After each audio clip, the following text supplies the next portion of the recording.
Yo, what's checking, everybody? It is a special Thursday night edition of the Orange Bloods Texas Football Channel. I'm Geoff Ketchum. That is Anwar Richardson. We are coming to you. It's an edition of OB at Night. We're talking about the Texas quarterback position specifically. And specifically, we're talking about a report that we have in the war room tonight, literally dictating some programming. We're reporting in the war room.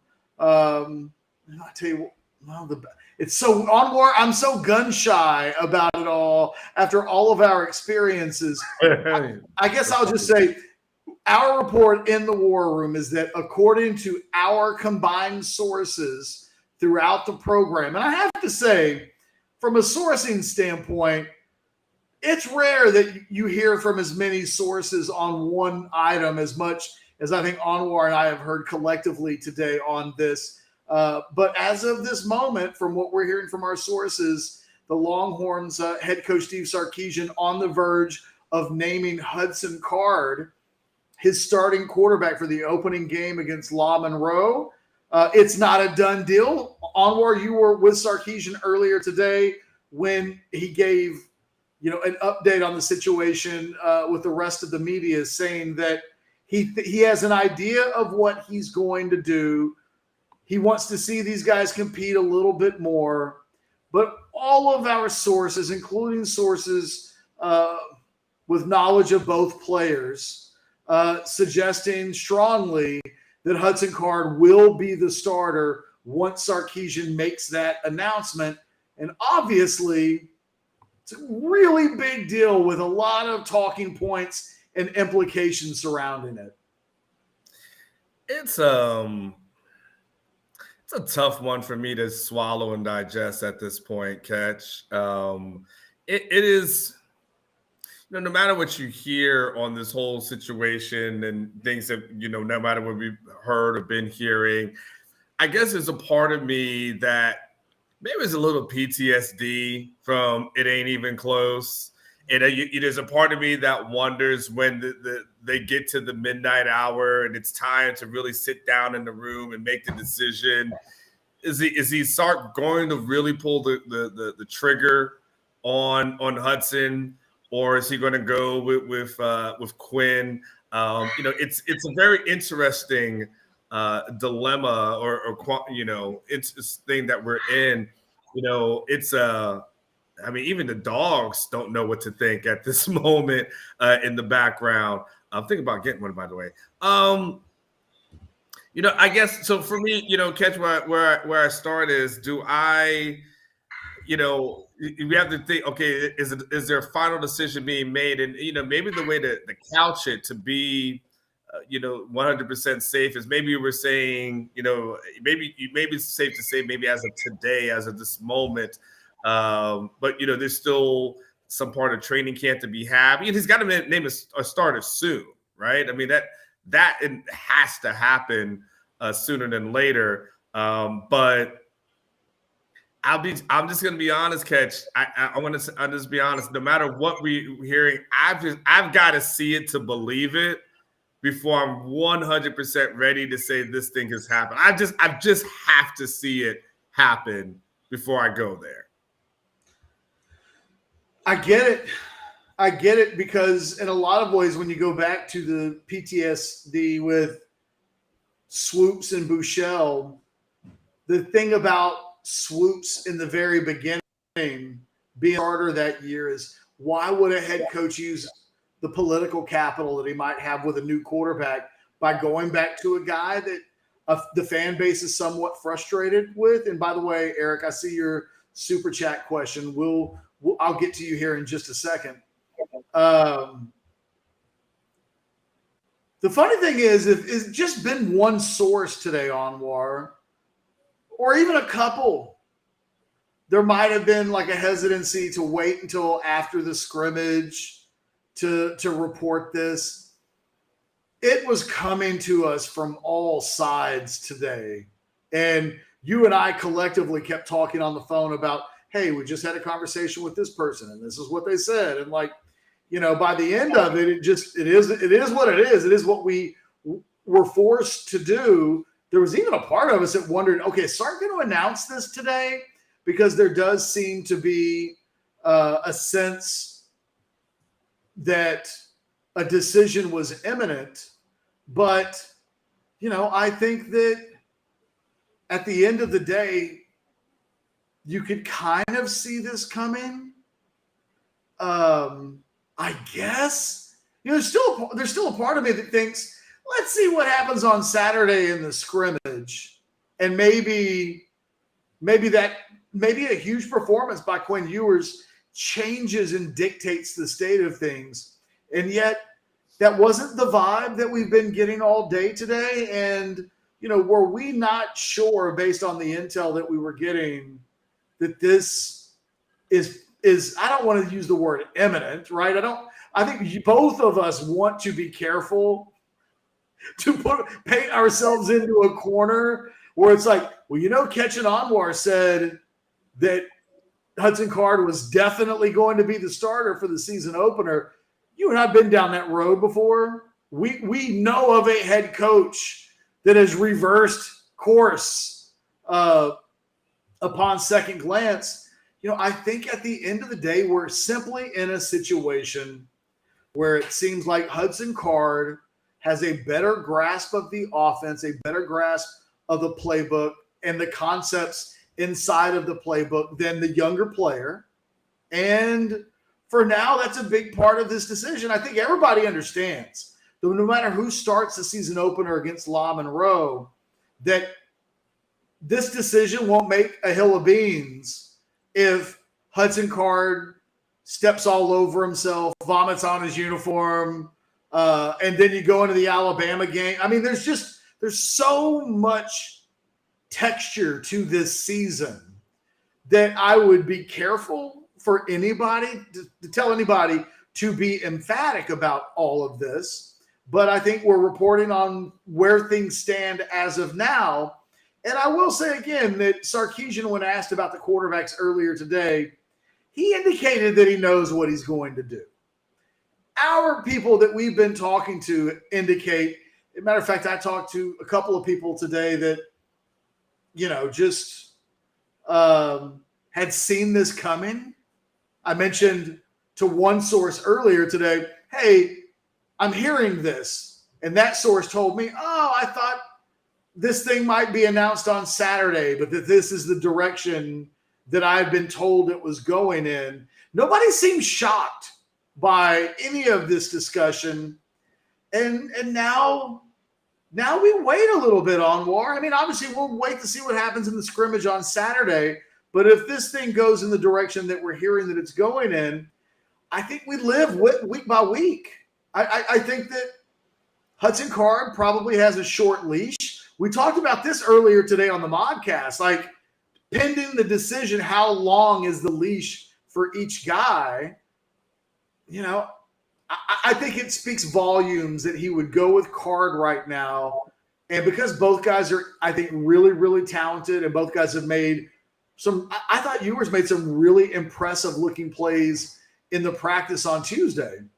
I think it says a lot about the importance of knowing the offense inside and out and knowing what the coach's expectations for the quarterback position are with regards of a mastery of the offense. Card is in year 2 into this system.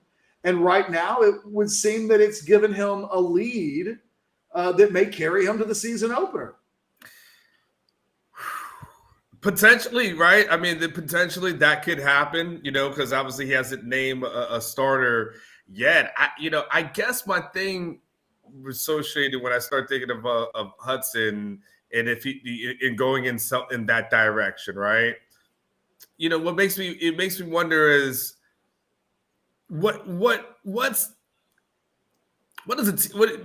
it make the team that much better? Is my question. And this is, someone asked me the other day, is like, man, do you got something against Hudson Card? Like, I have nothing against the guy, because they're like, first you were, Casey versus Hudson, and now you seem to be Quinn versus Hudson. You got an issue with Hudson. I got no issue with Hudson. He's a local guy, Lake Travis guy. He's probably there's only one Lake Travis quarterback I don't like. And that guy's that prick is in the NFL right now of playing for for the Carolina Panthers, and he may have who knows. I'm not going to say much more than that. Everybody knows who he is. But I have zero against him. Where I just wonder in this whole equation is, okay, we're talking about if it's about where Quinn is at, right, and where he's at from a playbook standpoint, or getting his studying standpoint, whatever, if that the case may be. I question myself. So, like, sometimes a guy can know everything, but will it translate on the football field? And that's what I don't know about Hudson.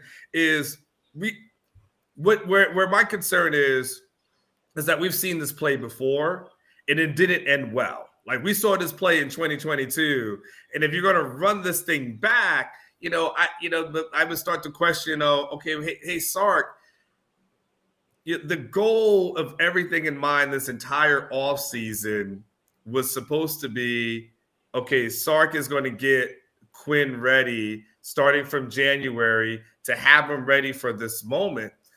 If he's not ready and he can't go, it's a little bit of a reflection on Sark as the QB whisperer. If that doesn't happen, if this is what we're saying, and this is what's going to happen, it's going to go in Hudson's favor. That becomes a little bit of the question for me: is the development,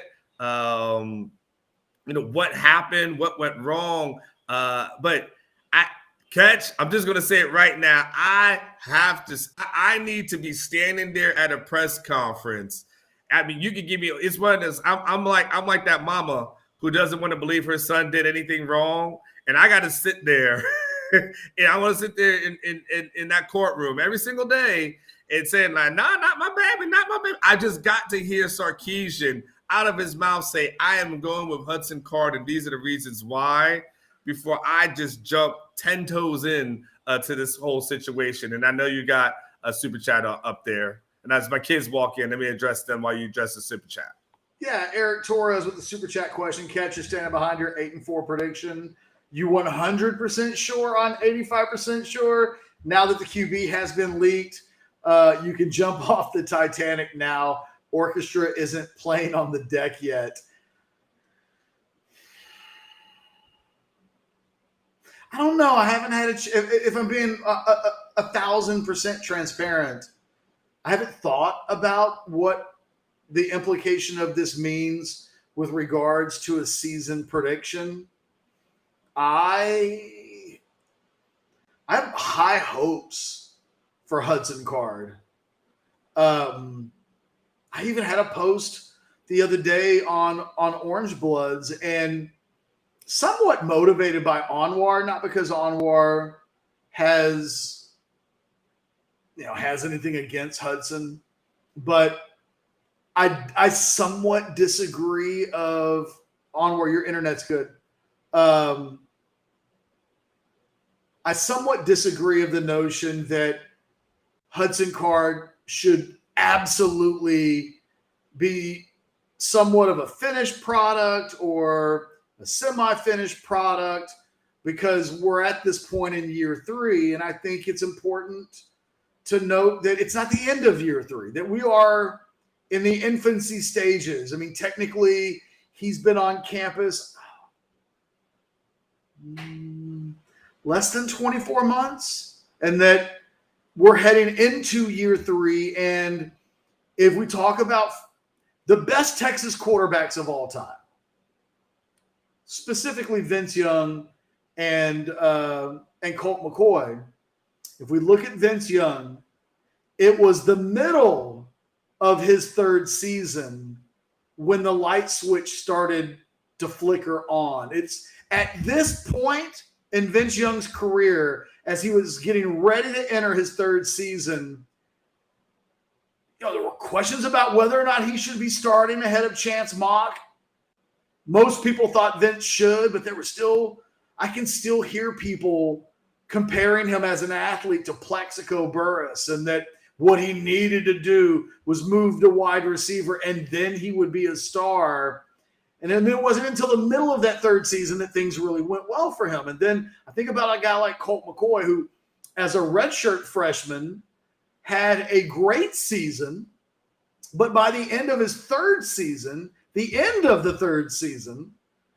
was a guy that had committed 20 turnovers, 18 interceptions as a sophomore, and there were a lot of questions about Colt McCoy going into 2008 as to whether or not he was really good enough to lead a program like Texas to something higher than 9 wins or 10 wins. And both of those guys end up being players that have their numbers retired, but at the exact same stage that Hudson Card is in right now, they didn't have it figured out. Now, it is important to point out, Anwar and I have this conversation all the time about selectively picking, like every 6th-round pick is going to be Tom Brady.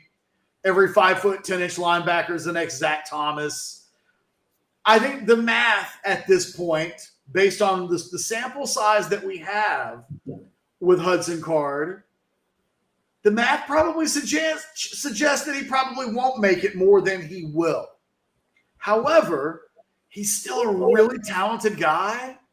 And he's a guy that I've been saying all along, look, he'll get through this season. He'll get his degree from Texas. He'll transfer. He'll have a couple of seasons left. I still think he's a guy that can be an NFL player.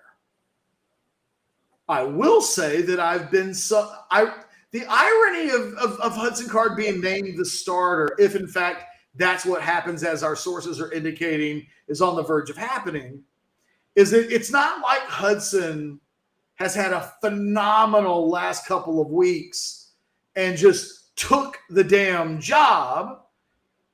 In a lot of ways, this has a lot with Quinn Ewers just not being ready.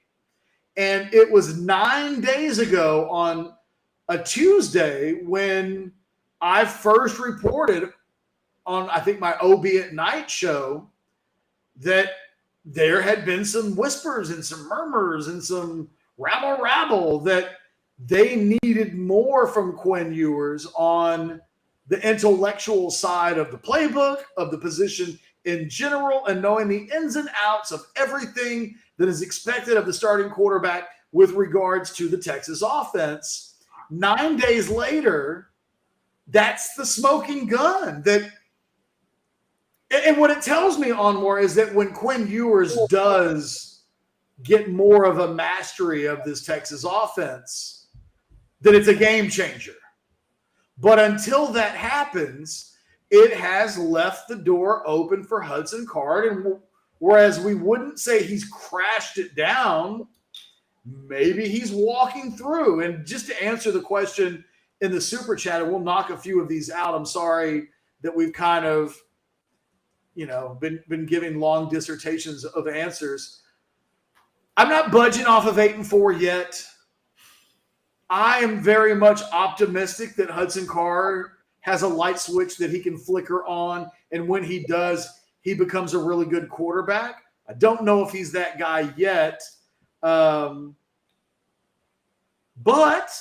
Anwar, one of the things we literally talked about this week is the right over and under for this team 8.5, at which 8 is the negative side of the over and under. It feels like you're being negative about this team if you say 8, if the over and under is 8.5, or is it 7.5, at which 8 makes you a bit of an optimist? I think we both agree that this over and under for this team probably should be 7.5. I'm not budging off of 8 yet, but I do have some thinking about it. That is not my final prediction. I mean, I guess, when it comes to the 7.5 to the 8.5 thing, we've talked about this before, and I've told you before, I felt like, 8 wins or 7 wins under, a guy like Quinn Ewers is going to feel different than 7 or 8 wins under, Hudson Card. David, $5 to help Anwar funds. Thank you. And man, look, 8-bit. Okay, that's why I asked if my internet was okay. That's what I asked. I think it's okay. But he may be talking about you click your video off for a second. So, but you're good. You're good. I mean, that look. I think he was just joking. Okay. I mean, can you throw some more money so I can get a damn babysitter so these damn kids will stop running back and forth behind Send $100 so that Anwar can right this second get a babysitter to get us.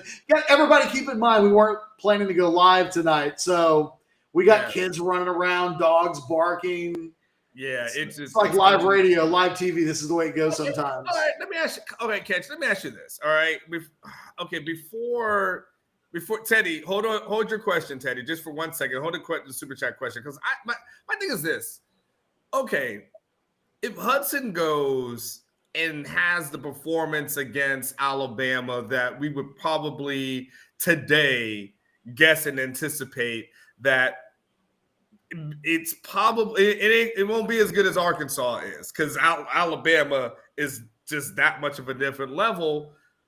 Does Sarkisian have to be patient? And maybe we'll do the super chat, and then maybe just something to think about it. Does Sarkisian, if he goes there, I'm still trying to wrap my head around that potential reality, and I still would need another drink for that to kick in.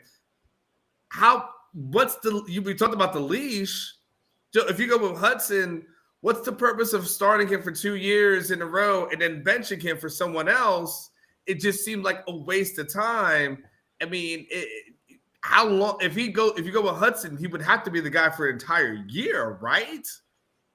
I mean, not automatically. Well, then the quarterback, the game of music chairs with the quarterback seems somewhat chaotic. If we go there, it's not ideal, but I mean, I think we can look at the offensive line. There's a world out there where Christian Jones starts the opener, maybe starts the first couple of games, and eventually gets overtaken by Cam Williams. There's a world out there where I think Kelvin Banks is now the starting left tackle. Mm-hmm. But, if Carrick was having a great camp, maybe he holds him off for a while. That, there are positions where we think there are freshmen who are going to grow inside the position. I think a lot of things. I think the Alabama game is the great unfortunate wild card that won't go away, because the truth of the matter is either one of these guys gets named as a starter and week 2 Alabama happens, and it is a game that it feels like some growing pains are going to occur. With all due respect to those inside our chat who've been saying things like Texas is going to beat Alabama, they're going 11-1, and Alabama has no idea what's coming for them. It's a really good Alabama team. It's a really good Alabama team with NFL dudes all over the field, 2 of the top 3 or 4 pass rushers in the country, taking on guys that have that haven't really played a lot. And so it may leave an unfair portrait of the position, because I had one guy today connected to one of the players tell me specifically, like, man, maybe it's better not to win the job because of Alabama, because that might be the kind of thing that makes whoever actually is playing quarterback get benched and lose his job. It happened to Hudson Card a year ago. He lost his job 1 week after playing really well against Louisiana. It went haywire for him at Arkansas to such a level that Sarkisian never really trusted him again. And I think that risk exists for either one of these guys in that game. There's no other game on the schedule we feel that way about, right? If Oklahoma was week 2, I don't think we would be thinking about it like we're thinking about the Alabama game. Like, oh my God, that could get so embarrassing that maybe there's no coming back for the player that plays in it. I think we're living week to week on the quarterback front. I think we will be living week to week on the quarterback front. And if I'm Quinn Ewers' personal coach, right, that guy that coached Patrick Mahomes. Yeah. If I'm that guy, I'm getting a hold of Quinn Ewers and I'm saying, hey, man, this isn't what you want, obviously, but you're going to play. And what needs to happen between now and when you do play, and I don't mean like in the second half of a game that's already, I'm talking about where he needs to be the guy. What needs to happen is that he grows, he learns the playbook a little bit better, that he understands all of the stuff that goes on in chalk talk and the quarterback rooms and responsibilities. And if the linebacker does this, what does it mean for the, you know what I mean? Like he's no longer playing the type of football where he can just out talent everybody. The coaches, I think, are telling him, because look, man to man, when Sarkisian said last month that he thought he was going to be making a quarterback decision this year earlier than last year, you and I both read that as Quinn Ewers will be named the starter or like pretty soon into camp, right? Yeah. That it didn't happen is absolutely an indictment on the areas where a young quarterback in Ewers needs to be better in. Point blank. Like this isn't rocket science. From what I can tell Tuesday, watching the videos of both players at practice, at their best, they kind of look similar. There was one throw that Quinn made to Brennan Thompson, I think, in the like back of the end zone. It was a really nice play. And at first I thought, which one was that? And I was like, oh, well, that was yours. And then I saw Hudson Card make a play, and it was very similar. And I thought, okay, so when those two guys get it right, it can look really pretty. But the offense plays on a good week, between 70 and 90 snaps on a good week. And it can't be about the 3 or 4 times inside of that 70 and 80 they were great. You can't be bad on 20 of those 70 snaps. And I think nobody has ever suggested that Quinn Ewers doesn't have the ability to be a star. There's a bare basics thing here that's at play. And while that thing is being figured out, Hudson Card has an opportunity to put a marker down. But if he doesn't, Quinn Ewers is going to get a chance. Then it's going to come down to were the coaches right about whether Quinn Ewers was ready or not. And if they were, then I think the yo-yo at the quarterback position goes week to week. And that's what you don't want.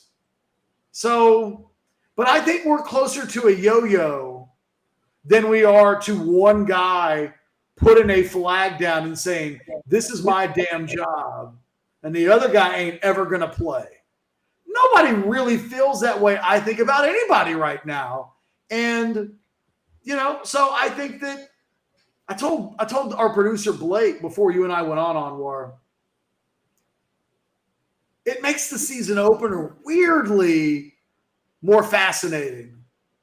And it was already going to be interesting, assuming that Quinn Ewers was going to be the starter. All eyes would be on him to see how he does in his opening game.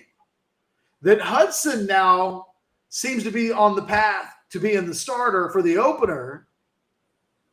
It's not fair to Hudson because, by God, he got a quick hook after 6.5 quarters last year. But, what if they start slowly in the opener?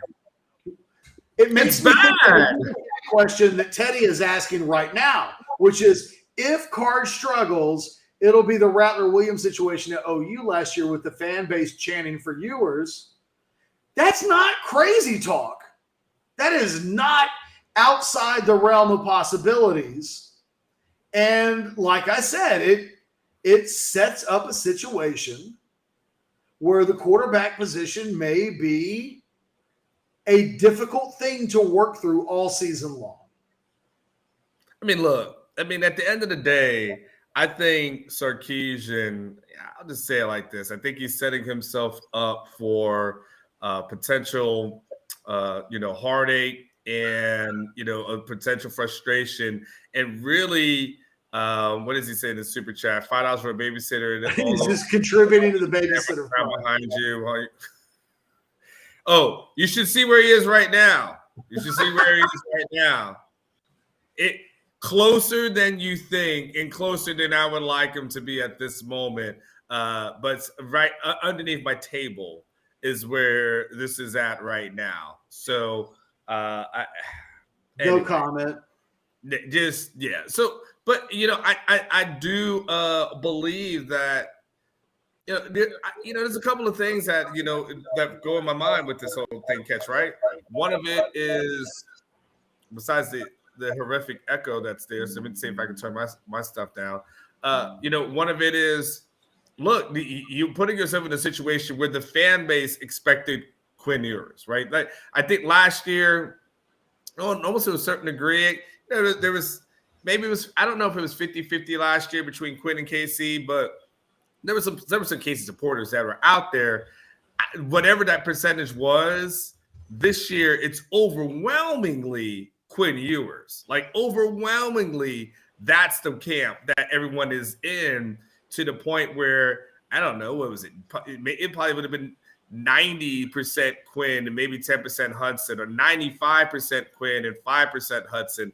And so if you go Hudson, I think two things are going to happen. People are going to say, Sark, what happened with the development of this guy? Why did you not have him ready to go? And then I think you're also you're going to have a contingent of fans that anytime Hudson Card does something or makes a mistake, they're going to say, where the hell is Quinn? Quinn Ewers is the 5-star quarterback that everybody wanted. Everybody wanted. He's the person that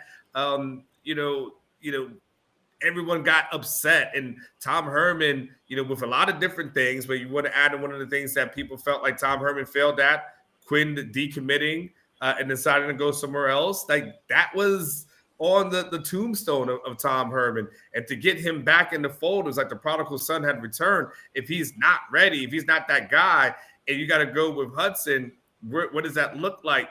If this is a 6-6 season under Hudson, I think Steve Sarkisian almost paints himself in a weird corner that I don't think he wants to be in, because I think last year, he used the get out of jail free card. I don't think he wants to use it again for year two. And so, it's almost like the NFL, Catch.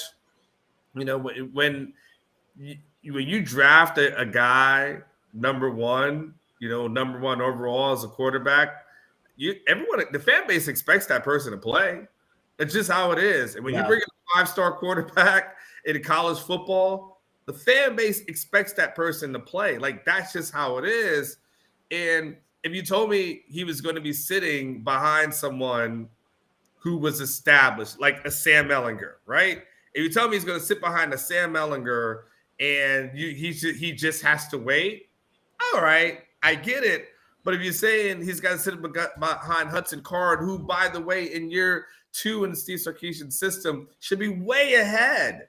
We shouldn't even at this point I guess for me, if Hudson was all that, he should have blown him away in the spring, and we should have been moving past it, right? We knew in the spring and then in the course in the summer, Casey Thompson was probably going to be the number one guy, right? It happened officially now, but it was almost a foregone conclusion. Should have been a foregone conclusion. It's not. And so the fact that we're still waiting for it to happen, and it could happen, I don't know. I'll be interested to see. Catch, I'm not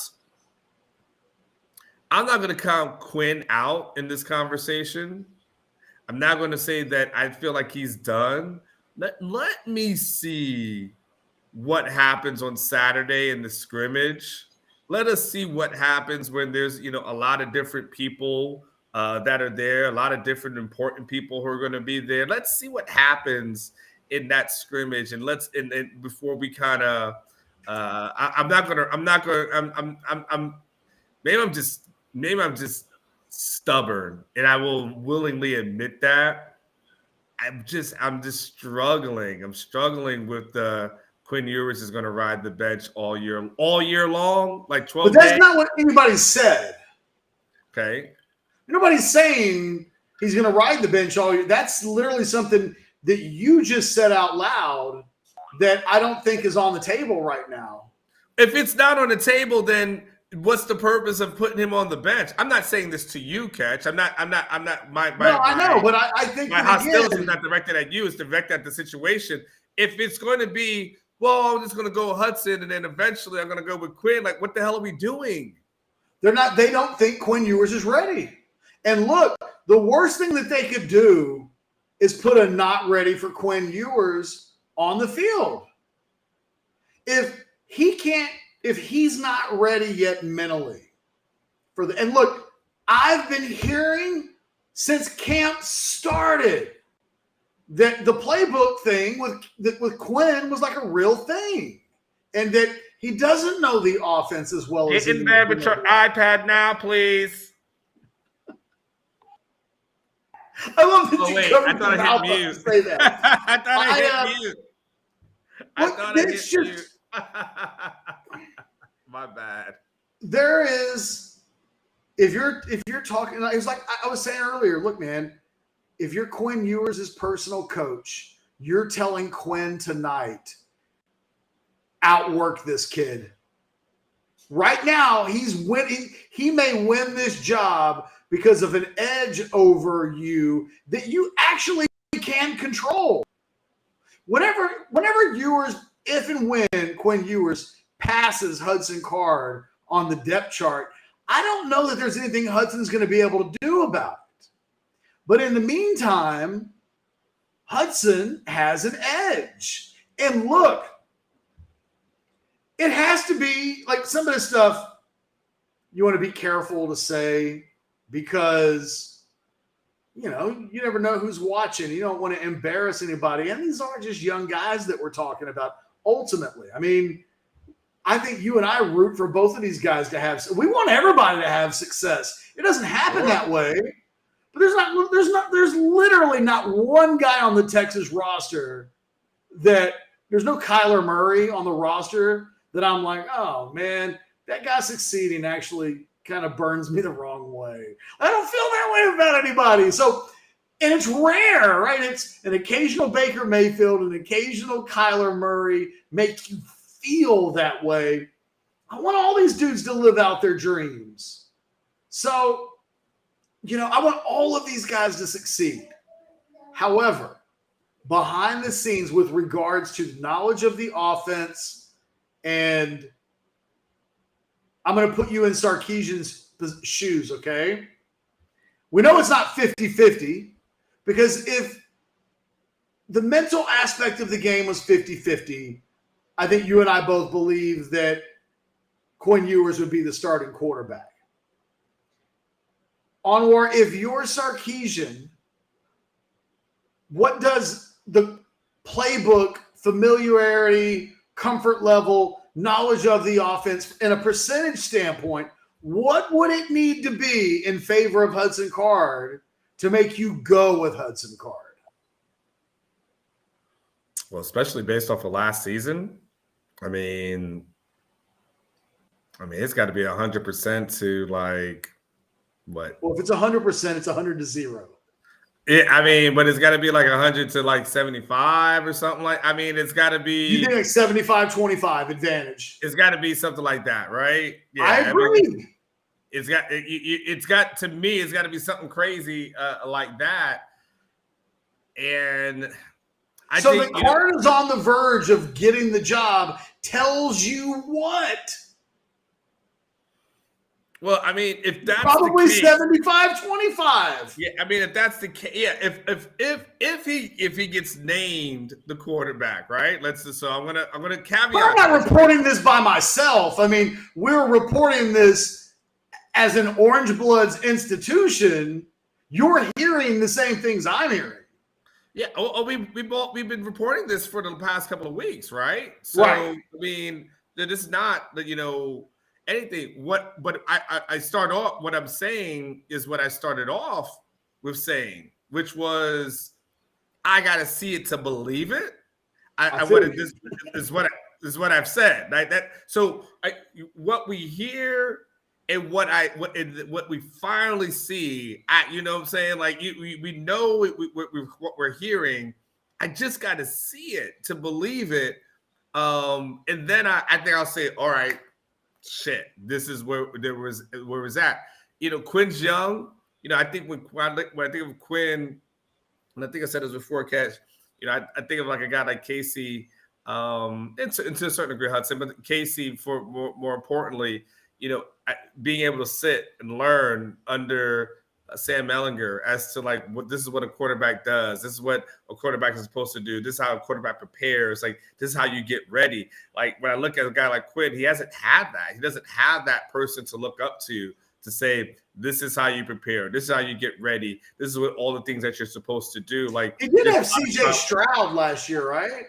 Yeah, to a certain degree, right? Yeah, but that seemed like that whole Ohio State thing was kind of like worthless. You know what I'm saying? Like it just doesn't, because he didn't seem happy there. Wasn't right. Like it was hard. Like he was happy here, but what happens, right? Like it just, there's no one for him to sit and even say, even if it was a guy who just had been here for like 4 or 5 years, who could just like talk to him, right? It just doesn't seem to have that. So I think he's learning. I think it's a little bit of trial and error. So look, like at the end of the day, maybe he goes with Hudson Card, just because he feels like better command of the playbook and all these other kind of things. Like maybe that's exactly what he's going to do. But the question is, for yes, it would be a disappointment, I'm sure, for Quinn. I think it would be a disappointment, and you would start to wonder what the hell is going on with Sark and what's going on with this quarterback thing, because we would basically be talking about potentially 4 quarterbacks that play within a 2-year span, right? I guess 3 quarterbacks, but in two in different seasons. So it's potentially Quinn, Casey, and then Quinn. I say Quinn. I think we all know what you're talking about. Yeah. I'm sorry. There's just too many quarterbacks to figure out here. We would talk about Hudson, Casey, Quinn. If you have that many guys starting in a 2-year period, it's somewhat chaotic, is all I'm trying to say. What does Hudson Card have to do to keep the job? I think be 2-1 after Alabama and UTSA, and then when that first road game happens against Texas Tech, be able to have some success there. But I think more importantly than anything else, it's revisionist history as relates when we talk about Hudson Card now, right? Because people will try to let you believe or try to tell you whether it's Steve Sarkisian when he's talking, or other people will try to say, it wasn't all about the Arkansas game. You guys in the media made too much of the Arkansas game. Like I've heard Sarkisian say that. Right. I've heard other people say, like, you guys blew this Arkansas game out of the proportion. Like, wait. Hold on. For clarity, we didn't bench anybody after Arkansas. The head coach benched someone after Arkansas and never looked back after that moment. That's on him. It's not on us. That person reacted to Arkansas and said, I didn't see enough in the film study for me to want to continue with this. So all the stuff that Sarkisian saw in the film review of Arkansas, he can't see the same things again after Alabama. That's what it would take for Hudson to keep his job. Hey, real quick, before we go to a few super chat questions, Anwar, it's hard not to think back to one of those last press conferences when Sarkisian had a chance to give baby votes of confidence to both Casey Thompson and Hudson Card. Mm-hmm. And he just refused to do so. And at that moment, I was like, Casey Thompson's getting the hell up on out of here. Mm-hmm. The question is, how long will it take for Hudson Card to follow? I'm going to jinx Hudson Card a little bit here because I'm going to give him an attaboy. And anytime I give a guy an attaboy, it always backfires. So I want to apologize in advance to Hudson Card, the entire Card family, should they be watching this video or watch it in the future. I'm sorry for saying this. Got to give some credit to that dude for even being in this position tonight, because I do think he was kind of cast away last year. I didn't think as recent as a month ago he had a snowball's chance in hell of winning this job. And all he's done is grind away and work hard and like not complain. You ever heard a peep about Hudson Card complaining about anything? No. Once. He doesn't talk much at all. There are a lot of guys on this roster where they don't get, we've seen guys threaten to enter the portal because they wanted NIL money. And we've seen guys transfer because they don't like their position on the depth chart. We got parents who are helicopter parents and always got something to say on Sunday when their kid doesn't play well on Saturday. Not a peep from Hudson Card ever. And against kind of the norm, he's stayed put in a situation where he knows that he's not wanted by the overall majority of the fan base. And he appears to be on the verge of winning this job. Attaboy, dude. Like, he becomes the poster boy for every other dude in this program who's not in the winning their position. Hey, Hudson didn't quit. Look where he is. Now, look, Hudson's going to have to play well. Sure.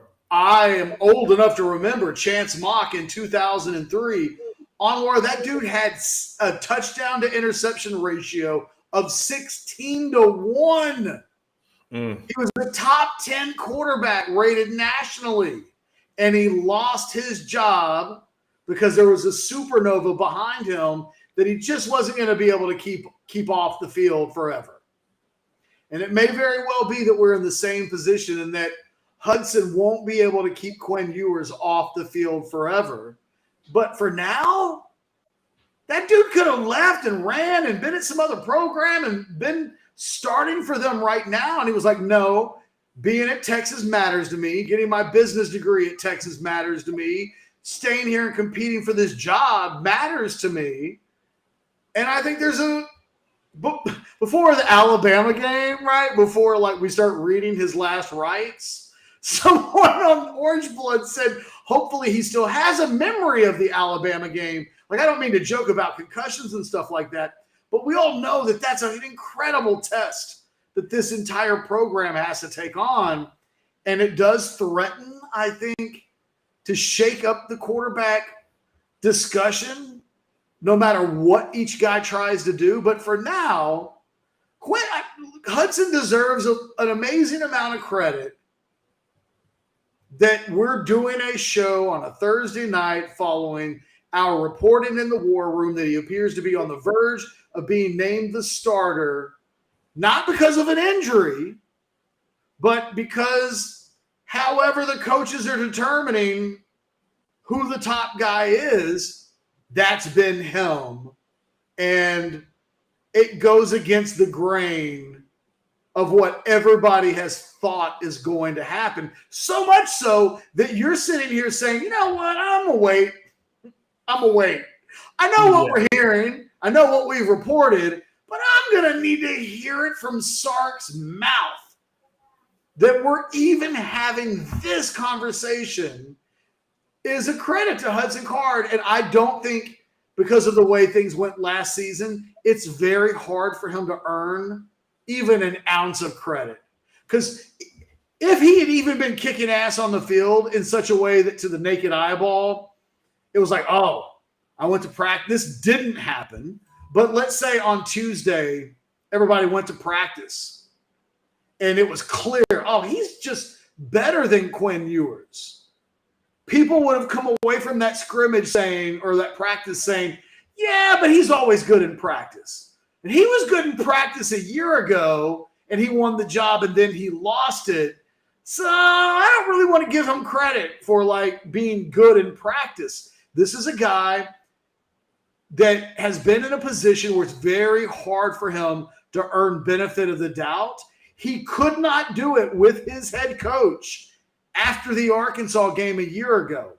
And yet 9 months after the season ended a year ago, he's putting him to a position to be the starter. I just wanted to stop the show for just a moment and say, attaboy, Hudson Card, because we sure did shit talk a lot during the offseason about, I personally, snowball's chance in hell he wins the job. Of course it's going to be Quinn Ewers. There's no way it's not going to be Quinn Ewers. And now, almost 15 days before the season starts, it looks like it's not going to be Quinn Ewers, barring Quinn Ewers doing something in the next couple of days, the scrimmage, whatever, that completely changes the way it seems like the coaches feel about what's happening there. Again, we can get back to regularly scheduled programming, but Hudson Card deserves at least an attaboy for doing something at this stage that I personally, I always speak for me, but I personally, as the former president of the Hudson Card fan club, no longer. I had to give it up. Oh, I don't know who the president is, but when you say things like there's no way you can win the starting job, Anwar, they don't let you get to stay the president. I had to give up my duties. I'm currently not the president of anybody's fan club, but I was Hudson Card's. But I've been saying all offseason, Hudson can't do it. Hudson's not going to do it. That he's close or on the verge to doing so. I have to throw myself on the sword and just say, attaboy. Okay. Well, I mean, he is obviously somewhere in contention within this whole situation.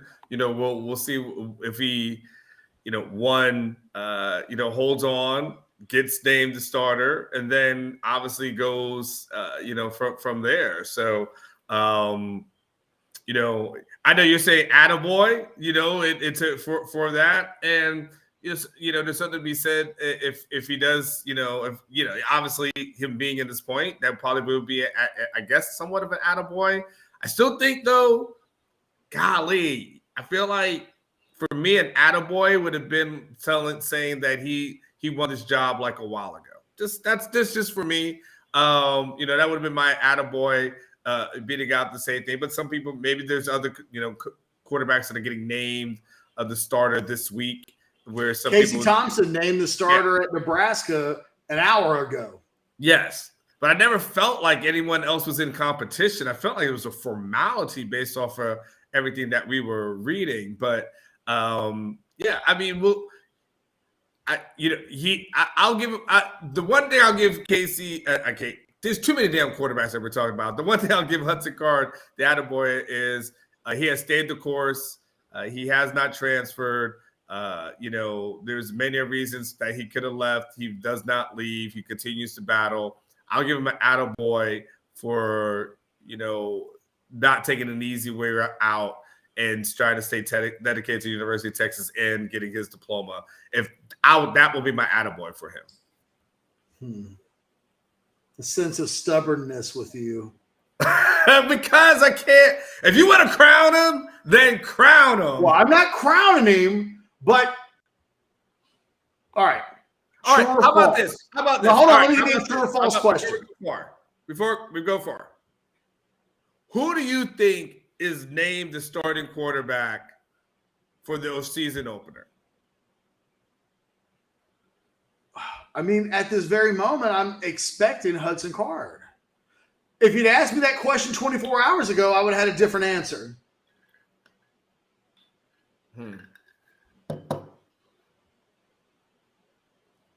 I'm gonna stay with my bet with Quinn. I know it sounds crazy. I'm just gonna stay with it. I'm gonna stay with it. I mean, you didn't say that before I wrote the War Room. You didn't say, Catch, don't write what we're reporting. Don't do it, because I personally think that I still think Quinn's going to win. You didn't say that to me 3 hours ago. You didn't say, Catch, don't do that. We also were talking in real time. Like we also weren't talking live. Well, yeah, but I'm saying all I'm saying is the information I have is the information that you have, and the information that you have, for the most part, is the information that I am aware of, is the information that I have. You never asked me who I thought would start at the end of the day. Right. So you think our reporting is wrong? No, I think I'm saying I'm not saying I think our reporting is wrong. I'm just saying I have to see it happen. I'm not saying we're wrong. I'm not saying that's what I'm saying. I'm saying I need to see it happen. That's what I'm saying. Despite the fact that you also have spoken to people today that have told you the exact same thing that we reported. I need to see it happen is what I'm saying. I've said it continuously through this whole thing. What if I made you bet your house on it? Steve Sarkisian's mouth. What if I made you bet your house on it? On Quinn? Just in general, you have to pick correctly who is going to be announced as the starting quarterback. Your house, not a mortgage payment, your actual house.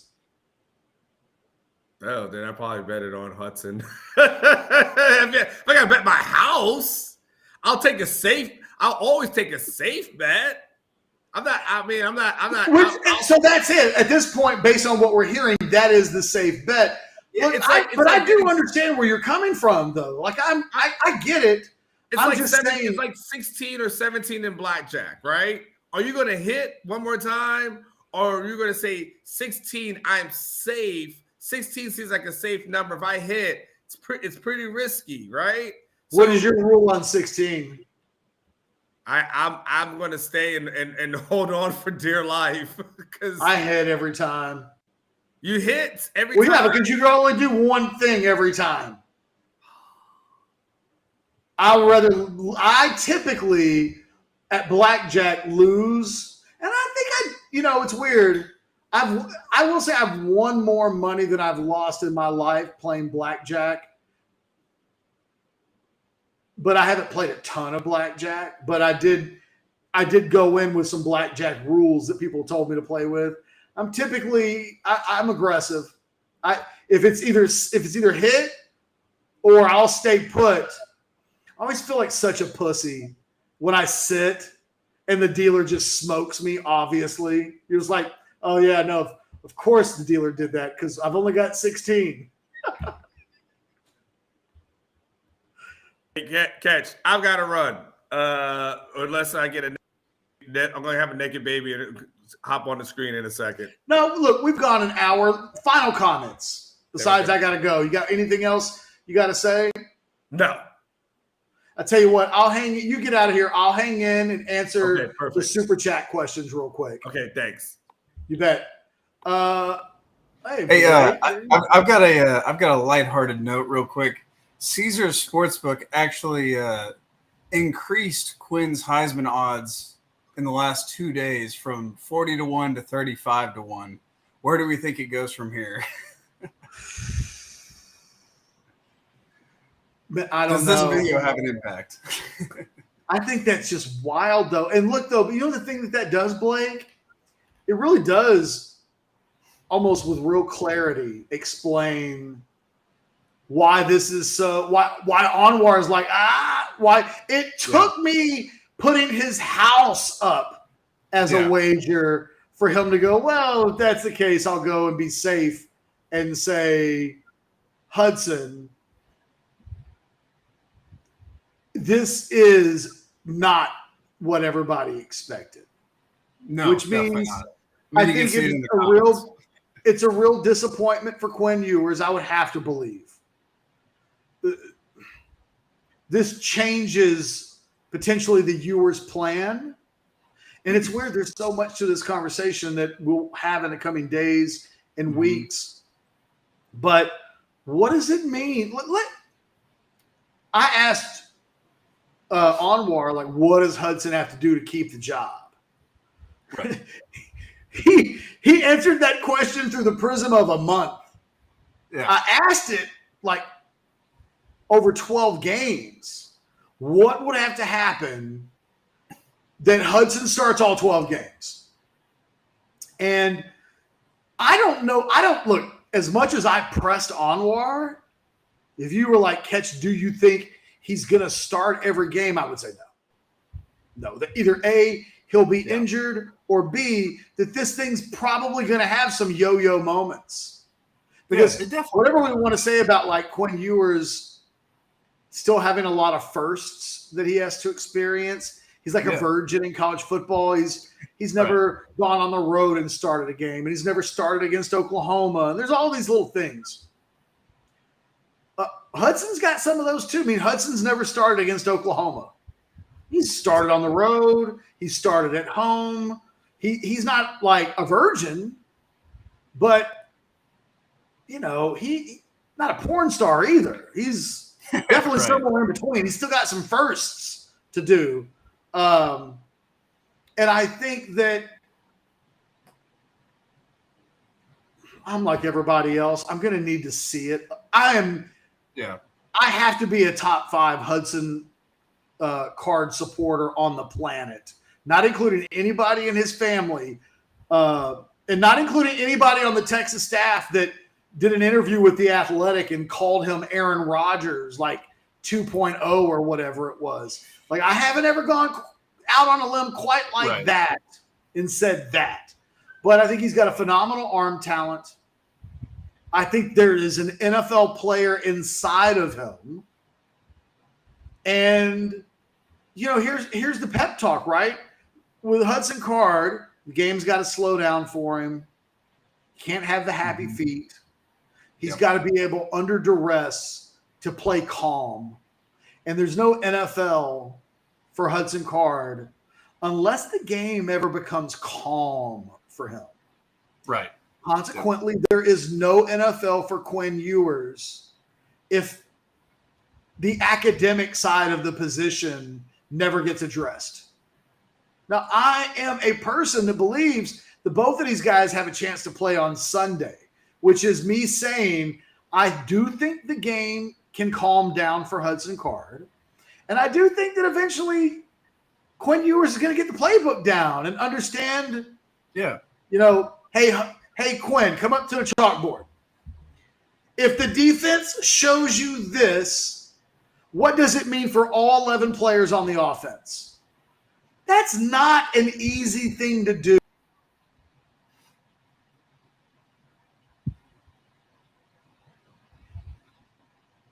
No, absolutely. Yeah. I mean, Ketch is frozen, but I'll finish this point that, it's not an easy thing to – you're fine. I think my kids got on their iPads and sucked all the juice out of my connection. At least they weren't doing it on screen like Anwar. I think both guys – I think the really important thing is to support both guys if you're a Texas fan. Exactly. That's my whole point. And you can't judge them if the Alabama game is a disaster because most quarterbacks look like crap against Alabama. Judge them on UTSA, whooping UTSA, going to Lubbock and winning a big game there. That's when you can start laying down judgment on. I had an agent tonight or earlier today tell me, I don't know that the best thing for either of these two players is to win the starting job. The best position to be in might be the guy that doesn't have to be the sacrificial lamb against Alabama and gets to be Casey Hudson. I've really done it. Casey Thompson, I don't believe – people many ask this question all the time last year. If Casey Thompson starts the Arkansas game, is the outcome any different? And I've never thought that it would. I have always thought Casey would have been bludgeoned, maybe not as bad as Hudson, but that was an ass-kicking that Texas was going to get that night no matter what. Yeah, the offensive line was Swiss cheese. It was going to happen. I mean, it was not – and guys dropped – there was a lot of things that went wrong that night. In the end, Casey not being the starter for that game allowed him to be the starter for the next 2 games, which were a couple of patsies, which allowed him – I think he threw 11 touchdowns over the course of those 2 games. Right. And it solidified, okay, he's the starter. You can make a case that the best thing for Quinn Ewers is that he's not the starter right now. Hey, go into the dungeon, learn the playbook better, and in about a month from now, when the Alabama game is no longer on the schedule, we'll put you on the field, we'll roll the dice, and you'll probably look a lot better for it. So yeah, and the opportunity is going to happen. It's going to arise at some point. Yeah, especially with the fan base is going to be clamoring for, every interception that Hudson throws, there's going to be the Ewers chance every time, I lived through the Chris Sims deal, and no matter how well Chris Sims played, every time he threw a pick, it was a problem. Yeah. And the funny thing is about that whole Chance mock Vince Young thing back in 2003 is I think the same kind of thing would have existed, except Chance only threw 1 interception before the Oklahoma game. He threw an interception in the Arkansas game, threw 3 touchdown passes in that game. What they lost, like 38-28 against Matt Jones and that Arkansas team. But by and large, he was okay. He wasn't the problem that day. He throws the pick to Derek Strait in the first series of the game against Oklahoma. And then they basically bring in Vince Young. But he hadn't done what Sims did, which was make enough mistakes that everybody in the stands was constantly calling for the other guy's name. Hudson will have to be really good. Hudson Card is going to have to be one of the best quarterbacks in the Big 12 in order to keep this from being a problem on a weekly basis. Because let's say they go to halftime against UTSA and it's 13-10. Yeah. It will be vocal in the stadium. And they're going to call for it. Absolutely. But you know what? Like, that's the hand that Hudson Card's been dealt. I think he's probably – I think everybody is aware this won't be easy. But he stuck around because he wanted exactly this. Again, if I'm Quinn Ewers, I'm not freaking out. But yeah, both sides. I'm not freaking out. Yeah, I mean Hudson Card should be a wake-up call, Blake. Because look, we're reporting that essentially Quinn's losing the job because of an intellectual not having a mastery of the offense. That's where there's a canyon or a gulf between the two. I would be embarrassed. I would be. It's like your teacher in school calling you up in front of the class and saying, it's clear you didn't read the book. Yeah. And what would be even more embarrassing is if he starts the first game and doesn't know what the hell he's doing.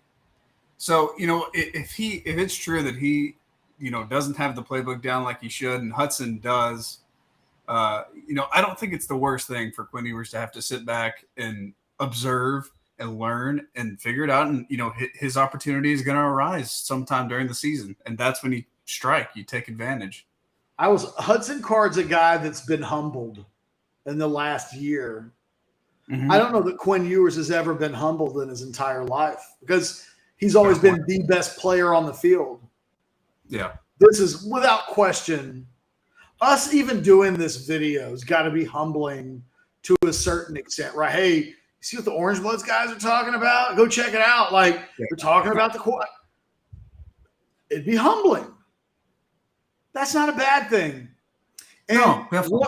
and the same thing I say for Quinn. I mean, for Hudson, I'll say with Quinn, pick the best. When we talk about basketball players, people always point out, well, Michael Jordan got cut from his varsity team as a sophomore, right? That even the GOAT was humbled at one point in his career. Mm-hmm. Tom Brady was a pretty average college football player that lost his job to Drew Henson. And go back and look at Tom Brady. There's a reason why he was a 6th-round draft pick. He kind of sucked in college. He's arguably the greatest football player of all time. He did lose his job to Drew Henson as an upperclassman, not as when he was a senior. There were people who were like, put Drew Henson in the game. You look at Aaron Rodgers. That's a guy that went to a JUCO because nobody was really recruiting him. Mm-hmm. And then even when he got to Cal, he had a 9 for 34 performance against Oregon State where he threw for 52 yards on 34 attempts. That's less than 2 yards per attempt. That's almost as bad as I've ever heard. That's the worst I've ever heard, for sure. Hudson Card did better than that against Arkansas. Like, you know what I mean? Like, less than 2 yards per attempt. And then Peyton Manning and Eli, for that matter. Eli wasn't great early in his career at Ole Miss, and Peyton, a lot of people thought Brandon Stewart, the would-be soon-to-be Aggie, when he was at Tennessee, they were both very highly recruited. And there was a lot of people that thought Brandon Stewart should have started over Peyton Manning. And I can go back and show you the newspaper clipping from one of Peyton's first games as a player at Tennessee. He struggled a little bit. Like all of these dudes struggle. And the thing that I've always pointed out with Quinn Ewers is that too many Texas fans have believed that he gets to cheat the process. Vince didn't get to cheat the process. He had to go through it. Colt didn't get to cheat the process. He had to go through it. Peyton, Eli, Aaron Rodgers, I mean, all of them have had to go through a learning thing. Yeah. And Texas fans, and look, I'm as much to blame for this as anything because I talk to people who know the Ewers strategy, the family strategy, and it's play 2 years, go pro. And the whole reason that he went to Ohio State was to start the eligibility clock as soon as possible so that he could go pro a year earlier. Reporting those things probably aids this delusion that he's just going to come in, rip it up for 2 years and go. That's just it's not how it works in the real world. Not how it usually really. I mean, you can name any quarterback in history. Yeah. I mean, even Trevor Lawrence, as good as he was early on, was still a guy that, even going into year 2, it was like, oh, he's got some work he needs to do. Mm-hmm. As talented as he is. So, you think about Jalen Hurts and Tua at Alabama. Dudes are getting benched in the national championship game. I mean, this is a sport that's hard. And it's so hard that you can be great at it and have a bad night and lose your job. And I think not enough Texas fans have had, which is odd because Texas has mostly had crappy quarterback play for so long that you would think they would understand this as much as anybody. Well, I think part of it is the entire Texas fan base wants their savior to arrive at some point. At some point, this drought's going to be over and our guy is going to be here. And maybe he's already on campus, but maybe it's also going to take a couple years for him to get there, So you got to give him a chance. You also got to give Hudson There's an Arch Manning element to this that I find really interesting. Thinking about that as well. Yeah.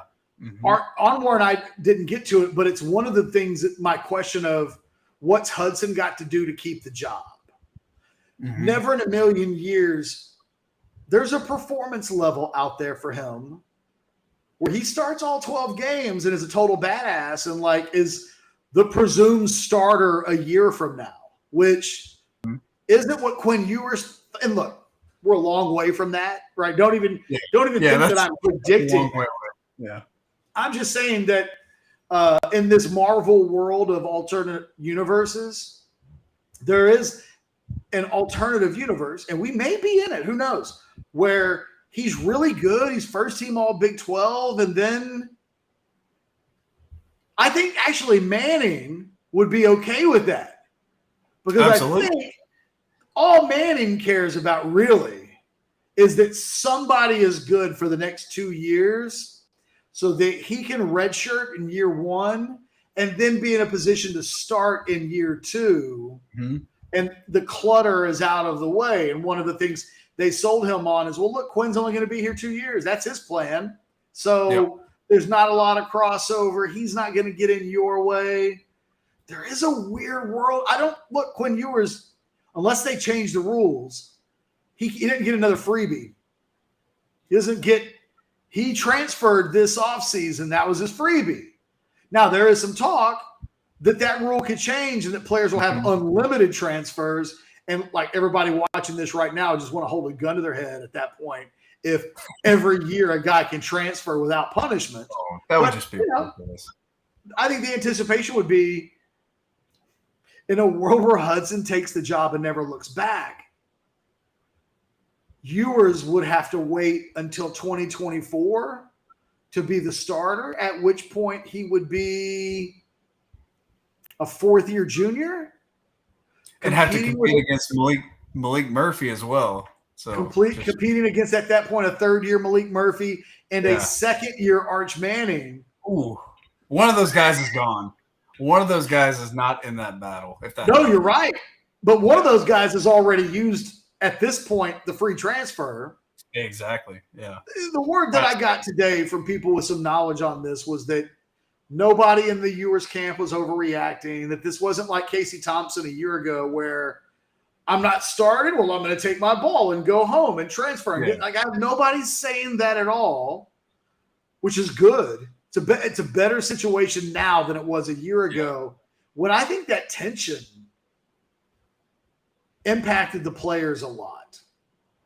And I do think the locker room was a little more divided on Casey and Hudson than they are right now with Hudson and Quinn, because can't fake the players. If someone's struggling with the mental side of the game, everybody sees that. Yeah. They both have been turning the ball over too much. So at the end of the day, that also needs to be said. Hudson just hasn't played so well that there's a true gulf in play. I'm fascinated to see where this goes.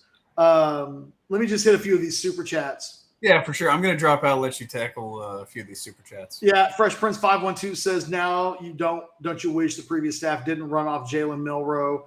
Absolutely. Jalen Milroe would be the starting quarterback at Texas right now had that situation not unfolded where they basically Mike Yurcich just stopped recruiting him.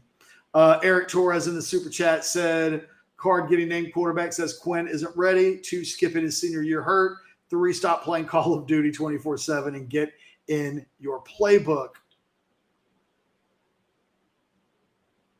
Biggins MN, I have to believe that as Minnesota says, obviously don't want to make a decision prematurely, but I feel like waiting. I put this one up earlier. Said that waiting so long last year wasn't beneficial to the players. These kids need to know who their QB1 is before game week. They're 2 weeks before the starting game right now. Biggins, I don't know how much I agree with you there. I think in an ideal world, you're right. It's been a legit quarterback competition, and the coaches have legitimately wanted, I think, Ewers to win this job. It just hasn't happened. But of all the things I criticize the coaches, I don't think waiting too long is one of them. Dirkley says, I can see Sark not naming a quarterback and they both play in the opener. Hard will just take the first snap. No. Dirkley, I get where you're coming from, and that's not completely outside the realm of possibilities, except that Sark showed up today. Two things. Sark showed up today and said, yeah, I kind of know who I'm going to start, I think. I just want to see these guys compete a little bit more. And two, this story on our end is being reported because behind the scenes, there's a feeling that it's happened. And nobody that we contacted today on a sourcing standpoint disputed it at all. In fact, as I mentioned earlier in the show, one of my sources mentioned that, not surprised at all, thought that an announcement would come on Saturday. Just file that away for some reason. I don't know how that would exactly happen, but that was a date that he used. And then our final super chat question, back to Biggins MN. I'm assuming that's Minnesota. Get some product in Quinn's mullet like Swayze's in Roadhouse, and he'll win the job tomorrow. Man, I don't have any hair, so I typically don't talk about people with hair. It just doesn't seem right. Nothing. If I talk about Quinn Ewers' hair, it will sound like I'm jealous. And, maybe I am. Let's see what we got here. What pass rush, ? Has a source ever provided inaccurate info? Yes. A lot of it's context. I mean, if you go back to the Tyrone Swoops thing, that information came from a high-ranking coach, if you will, on the Texas staff, the Tyrone Swoops, and it's not even close. But things can change. It's what Anwar was talking about. Like, I know what we're reporting, and I know what our sources have said, but I'm going to wait really before I can believe it for Sark to say it out loud. I mean, I think sometimes these things go hand in hand. These sources have, I'll give you an example. Before Rick Barnes was named the head basketball coach at Texas, I had a source inside the sports information department at Texas send me a copy of a press release that had been written announcing Bob Bender to be the new Texas basketball coach. We had another source that had been indicating that Bender was likely, but we had a press release given to us from someone in the press release department.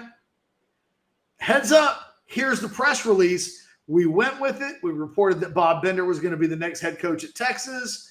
The next day, he was like, I need a few days to think about it, and I'll make my announcement or my decision at the team banquet at Washington. And at that point, we were like, uh-oh. Maybe having a source with their hands on the press release wasn't such a good thing. Sources can be wrong. What I would say about the sourcing on this story is it's not single sourced, it's not double sourced, it's not triple sourced. We've talked to a lot of people today. It's the only reason why we've reported. If we had just talked to one person and one person had said, yo, man, I'm hearing that Card's going to win the job and that the players know and that it's only a matter of time.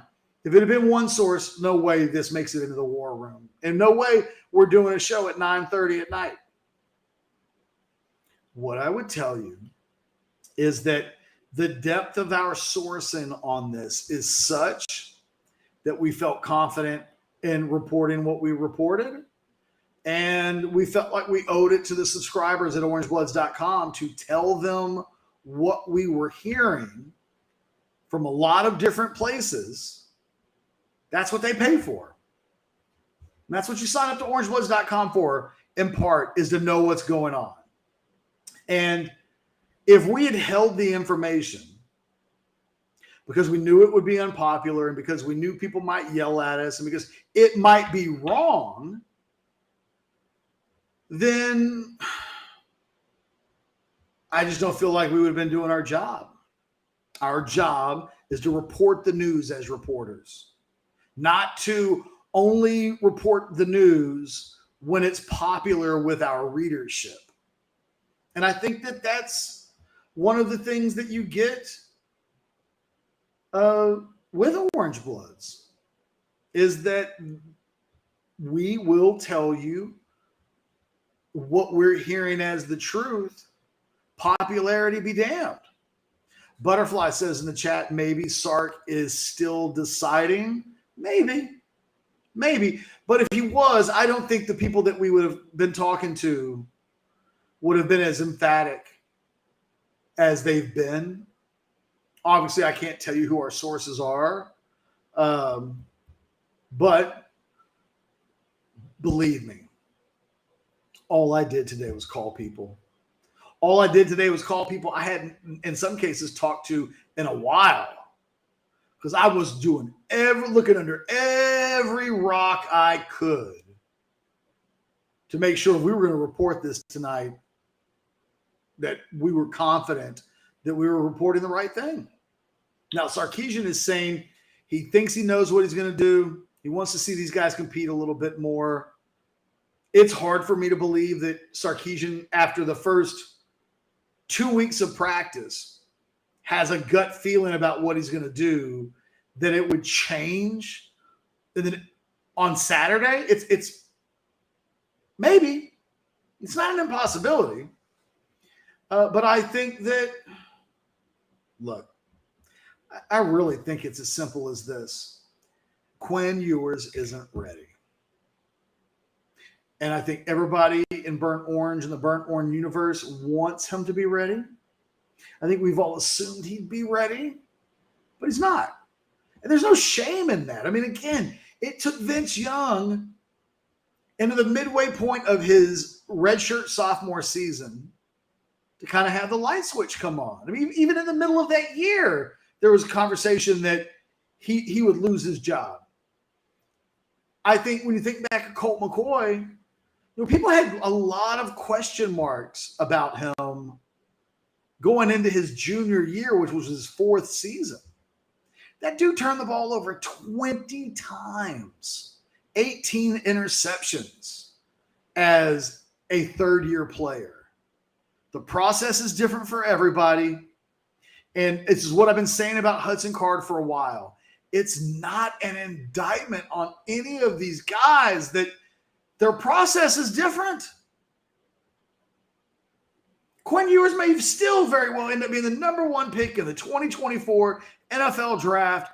He just needs to know the playbook a little bit better before they're ready to make him the starter. That is not an indictment and a crime against humanity. It is the reality that what is asked of these guys is really, really hard.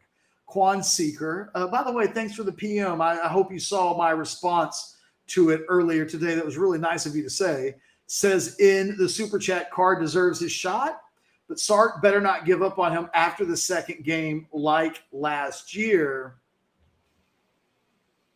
I mean, I don't think the starting job gets to be his no matter what. I think what you make, Sark should not have quit on Hudson Card after the second game. It was detrimental to the development of Card. It ended up being a bad decision with regard. They went 5-7. Didn't help. And considering Casey Thompson ends up leaving the program, all those snaps went to Nebraska's game. So it's so subjective to say that Card deserves his shot.